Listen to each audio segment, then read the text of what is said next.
Okay, I actually wanted to do this video yesterday night, eating the rest of the sushi and preparing the sake the correct way. But my wife left some heated up Filipino food, and I ate that instead. And now the sushi is 2 days old, more than that. And I don't know if you're really supposed to eat it, but it's in the refrigerator and it's pretty cold.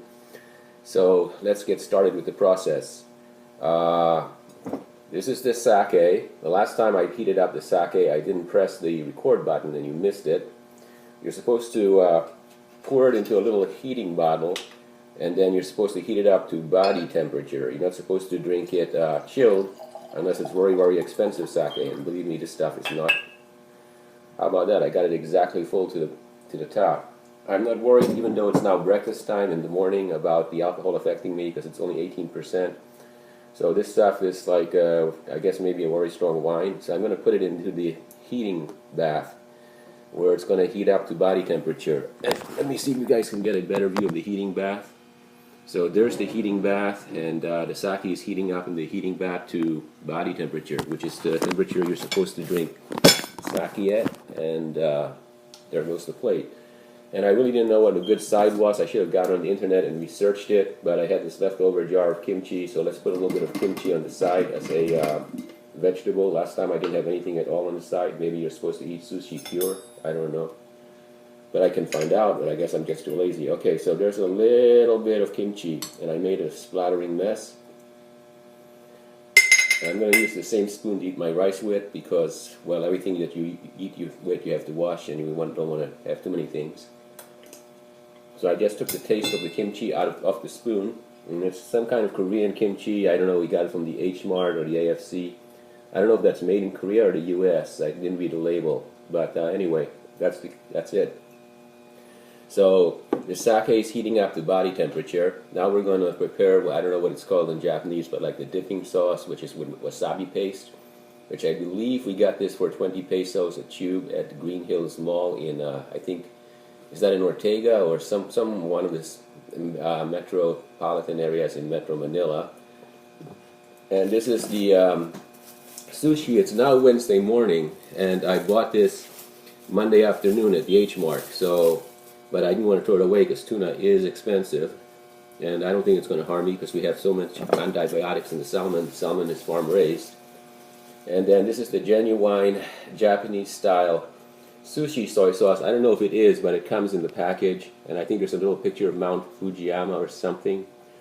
So it's supposed to be like, anyway, it came with the sushis, or sashimi, sorry. It came with the sashimi, so let's use that instead of the low sodium Kikuman soy sauce. So here we are going to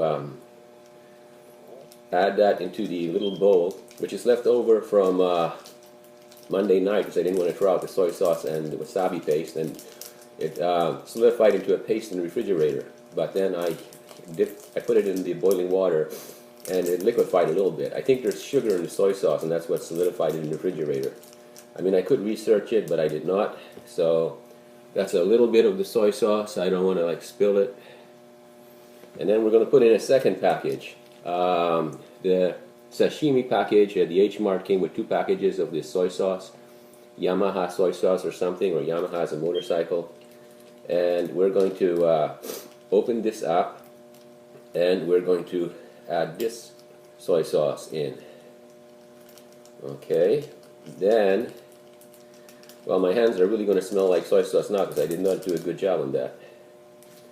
Let me wipe it off on the serviette, which my mother always called them. We call them napkins in the U.S., but my mother's from Germany. Anyway, so, and I don't think serviette is the German word, but anyway, let's add a lot of wasabi into the dipping sauce.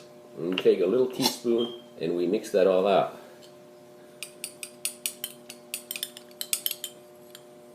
This is, maybe I can even like, so you guys can get a view of it. I don't know if you're getting a good view of it or not at all. I don't want to waste too much time on that. And the book I'm using to prop up this iPad is starting to slip. But anyway, let's mix the wasabi dipping sauce, soy sauce and wasabi together. Mix. I think when my daughter does this at the H-Mart when we eat there, she makes it so that it's almost slightly green. And this is not slightly green, but I don't know. There may be some residual soy sauce left over from Monday night. Maybe the Kikkoman low sodium has a darker color. They put artificial dye or something. I don't know. So anyway, there we go. Let's see. So I think that's the consistency close to what my daughter has. I don't know if you guys can see it too well, but and I think we're almost ready to go. So I'm just gonna blow my nose here. I don't know why my nose is running this morning. It might be the pollen. And we'll take our first slice. I have so little of the tuna left that I'm going to take my first slice of salmon instead of tuna. Okay, this is the salmon. You see it? It doesn't look right. The color is all wrong. But this is the salmon. To me, it looks much darker. It doesn't look like a light orange salmon. I'm going to put it on my plate, which is a little bit hot for sushi because I heated the rice up in the microwave on this plate, and then I wanted to cool it down because you never get piping hot rice in a Japanese restaurant. So I wanted to be authentic. So now I'm cutting the salmon up. You see it on my fork. I'm going to put the little steering spoon aside, and I noticed that the camera is not at the right angle for this stuff. Now it is. Okay, so I'm mixing it up in the steering sauce. Not bad for being 2.5 days old.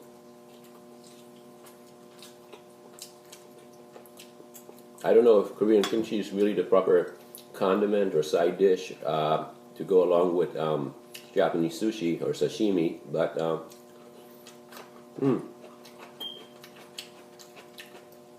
notice this time I waited very long to have the sake heat up. So hopefully that sake is now at something close to body temperature. That's the sake. I should have 2 servings of sake in this little IKEA heating bottle. Let's put this back. I didn't fill the glass up all the way, but I should have 2 servings of that. And I forget what the Japanese say, kontenpai or something like that. It is much better heated up. Maybe it's the sugar in it. Maybe if I put a teaspoon of sugar in vodka and heated it up, I would get the same effect. I don't know. But I highly recommend, if you're going to eat the drink sake, heat it up like they do in the videos. Here's another piece of that salmon. It's farm raised, probably from the US. Maybe, I don't know, Norway. Whatever H-Mart gets the cheapest, I guess. Certainly I don't think they raise it in Korea. And it's in the dipping sauce. Then I'm going to eat it.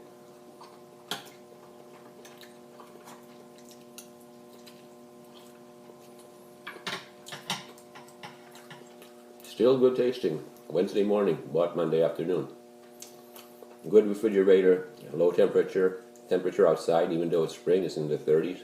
I think that helped. In the summer, I don't know if it would have lasted this long. And I've made this video way too long, so we're going to come back and eat the tuna.